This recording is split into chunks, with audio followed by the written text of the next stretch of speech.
another night again. We are on the first night of the week here. And I pray that these teachings again will come tumbling down to you. You know, I'm your host, Carl Bill, again, a Podium Broadcasting Network. And I'm doing a job here and my assignment. I was on this morning, I was on midday. I'm on now, tonight at 8 o'clock, I tell you. And talk about Podium Broadcasting Network, getting people heavenly ready. That's all we're doing here. And the gates are open. Talking about this whole month here, gate openers, gate closers, and now gate destroyers. You know, there are folks was just raised up by the enemy to destroy believers, to destroy pastors, teachers. You know, that's how they plan to come against God's chosen people. So I'm sharing this night sessions right now about the power of fear. The power of fear. You know, and a lot of fear right now is circling around me because a lot of debt, you know, financial debt, is just occurring through the pandemic, and I deal with it one by one. But it have a kind of fear that approached with the debt, and I have to rely on God to really eliminate that kind of fear. So, and if I'm not careful, that could destroy my gates. You know, destroy my way of thinking and make me go and do back and think, go back on drugs and crime and things. So, all these things, that kind of fear could push you back in the unknown. So we have to be very careful while we're under attack. You know, the power of fear. You know, fear are powerful to us. When fear take you, it can captivate you. You know, when fear could wound you, fear could drive you off, you know, fear could make you tumble and rumble. Fear is our greatest enemy that is used to preserve us or to destroy us. Fear. Fear could preserve me or destroy me. Fear is something we have to always look out for. No matter how brave you are, listen to me. No matter how brave you are, fear can attack you. Because fear doesn't attack a person who is not brave, a person who don't have full faith. Fear comes after your position and your standard is qualified by God. Then fear tries to locate you. You know, and sometimes fear comes when you're at the top of your game. When you're at the top of your ladder, when you're on the high place, then fear comes after you. Because fear will wait until you climb the ladder. And when fear sees you on top, then fear comes to tumble you, because fear will get much more glory in the negative and the positive. Fear was designed to bring glory to the devil and Satan and Lucifer. Fear is what glorifies the devil. When fear captivates you, you know, and it destroys you. Christ sent us out, telling the children of God 2,000 years ago what to expect in the coming years concerning fear. If you read God's word, Christ prepares us. He tells us what to expect about fear. I want to deal with fear these couple nights as we close off November. You know, in Matthew chapter 10, verse 16, look what Jesus says. Jesus says, "Behold, I sent you forth as sheep in the midst of wolves. Be ye therefore wise as a serpent and harmless as a dove." So when you receive Christ and you have Christ, He said, "I will send you out." Right? As a sheep. I led with sheep last week. In the midst of wolves. So don't feel you want to serve God, walk with Christ, and only want to be around sheep. That is what the church is teaching us. The church teaches us only be around Christians. But Jesus said, no, you're in this world, but you're not of this world. So He said, I will send you not only in the church, but I will send you in the midst of wolves. A wolf, if you're not careful and you understand wolfish ways, you will take a wolf looking like a sheep. Let a wolf look like sheep to only those who don't know what a sheep is. A sheep have humility, have love, have sympathy. A sheep, honest. A sheep always follow the shepherd. And a wolf will attack the shepherd. So when you are attacking your pastor or the man of God and say you're a sheep, you're a wolf. The amount of wolf in church, right? They're attacking the shepherd. Never attack a pastor. Never attack your leader. Never always pray for your leader. You know?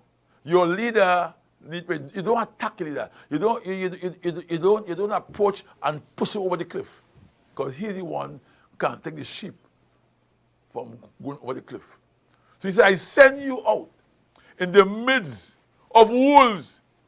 Be therefore wise as a serpent. Now, why Jesus Christ use a snake for wisdom? Everybody I know fears snake. But here Jesus saying, be therefore wise as a serpent. So he was talking here about the wisdom of a snake. Right? You know, many so-called sheep have snake wisdom. be wise as a serpent. A serpent, I can't talk about this. I don't know what serpent. I don't trust no serpent. To me, a serpent is a dangerous species. I don't like snakes. If you are a snake, I just can't interpret. I don't know how to interpret a snake. For me, there is no wisdom in a snake. Hey, call me there. You could find wisdom in a snake. But to me, a snake, I don't like snake at all. I don't like snake at all. To me, snake has no wisdom. You know. Be therefore wise as a serpent. We say be harmless like a dove. Now, why is a dove? A dove is a bird with clean senses. A dove is a bird. You could tame a dove. You know, a dove could know you. But a snake can know you and still bite you. Oh, God. Are you a snake or are you a dove? Boy, I've been around some snakes in God's house. I wonder how them suckers get in God's house, boy. We're talking here, you know, about victory within the gates and the power of fear. And here Christ saying here, I send you a sheep in the midst of wolves. Be therefore wise as a serpent. Wise. Why Christ is a snake out of all these species? Because the snake is the one that deceived the first woman. The snake is the one that the enemy talked to and get mankind to sweat. A snake is the one that comes in unappeared. A snake is the one that looks like a good species. That's why you say wise. Because a snake can pretend. Are you a snake? Are you a snake? Or are you a dove? But verse 17 says, but beware of men. So here Jesus talk about the serpent and dove. No, because you know, beware of men. So he come right back to man now. Beware of men. For they will deliver you up to the council, and they will scourge you in the synagogue. The word scourge, it means talk down. The word scourge means whip with your mouth. The word scourge mean speak evil about you. The word scourge is to prophesy things to destroy you. The word scourge is to bring it to a place where your back is against the wall. Say, and that will happen in the church. Beware of men. The word men means human beings, not only man alone, woman too. Beware of men, for they will deliver you up with the counsel. They will bring you before, I can never go and be a witness and put a man in jail. That's one thing I can never, even the man guilty, I don't have the ability to go and testify and agree that that man should be put in jail. I just can't do it. I rather don't appear. That's why I try to keep out of men business and things. I cannot support nobody going. I don't believe that jail was made for men. Beware of men, for they will deliver you up with the counsel. They will call you in synagogue. Counsel it mean governmental system. The hierarchy, the board, and all those big hierarchy things. And Jesus was dealing with that here. We're talking here about the power of fear. Verse 18 says, and you shall be brought before governors and kings for my sake, for a testimony against them and the Gentiles. So sometimes fear will push you in a particular place to get a testimony for God. And a testimony, it comes through deliverance. It comes through healing. It comes through faith. It comes through favor. You shall be brought before governors and kings. Why governors and kings? Because they are the ones that make the human decision. They are the ones who will decide what happened to us. Politicians, they make laws. Right now, there are cyber laws coming right now. There are cyber laws coming right now. There are money laundering laws. Right now in our country in Trinidad right now, you can't get U.S. currency. A U.S. dollar right now is $7.50 for one and $8 for one. A U.S. dollar, and people right now are buying U.S. on the street because they want to get foreign currencies. So when you get involved in those kind of things, the government say no, you shouldn't get that U.S. because that is wrong. So the government set the law right now, they could only give you $200 U.S. in the bank. Or you have to be the 1% to $100 US dollars. So that's what the government say. Government. You shall be brought before governor and kings for my sake, for a testimony against them and the Gentiles, against them. So for I to be against the system, I may have to face some suckers, some judge, some lawyer, some bailiff, something, some police in the time to come. Because that is what fear will bring me to get to destroy me. Verse 19 says, but when they deliver you up, take no thought, your gate, how or what you shall speak, for it shall be given you in the same hour what you shall speak. What you shall speak. So that is what fear does. Fear make you pre-organize your language to face governors, kings, and council. But Jesus says, hey, don't take thought. Once they take you before that, hey, boy, once they take you before that, boy, he says, don't plan to talk. When you reach there, let me talk. God say, let me talk. It's always good to get God to talk for you. When Jesus Christ went to Pilate the king, Pilate said, hey Jesus, are you king of the Jews? He said, you say it. He said, you say it. I want to tell you. You say it. Are you? He said, you say it. Because Jesus knows he's king of kings, Lord of lords. So fear, when Jesus was approached by these suckers in them, he was never fearful because he had an assignment to release fallen man and failing man, like me, like Carl Mead. I fail, I fall, and he picked me up again.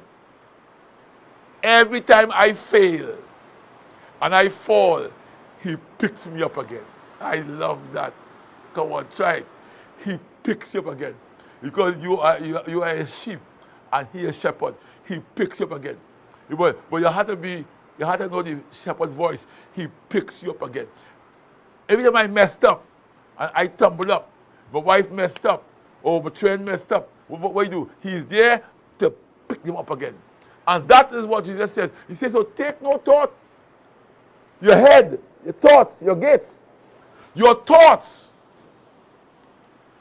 is the whole components of your intellect. Mark that down. Your thoughts is comprised of your intellect, your intelligence. You know, your intelligence. Some of us so intelligent, our thoughts is beyond thinking. I know folks. I have a guy from Guyana. The man, when he talk, you have to listen to him. The man will rattle scripture.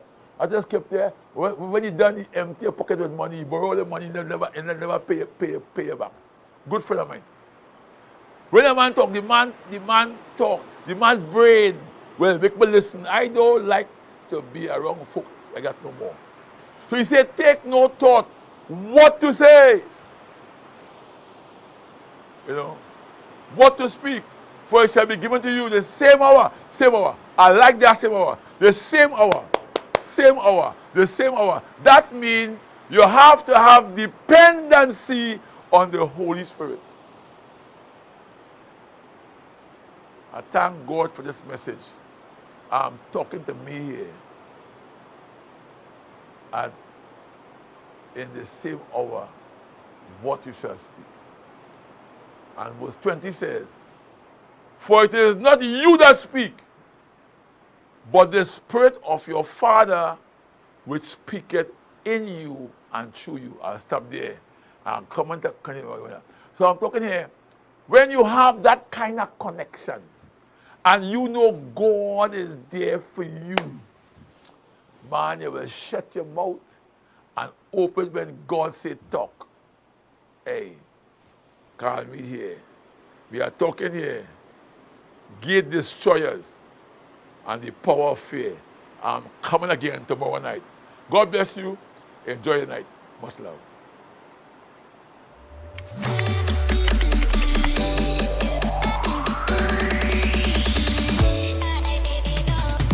I ain't going long, no. I ain't going long at all. I ain't going long.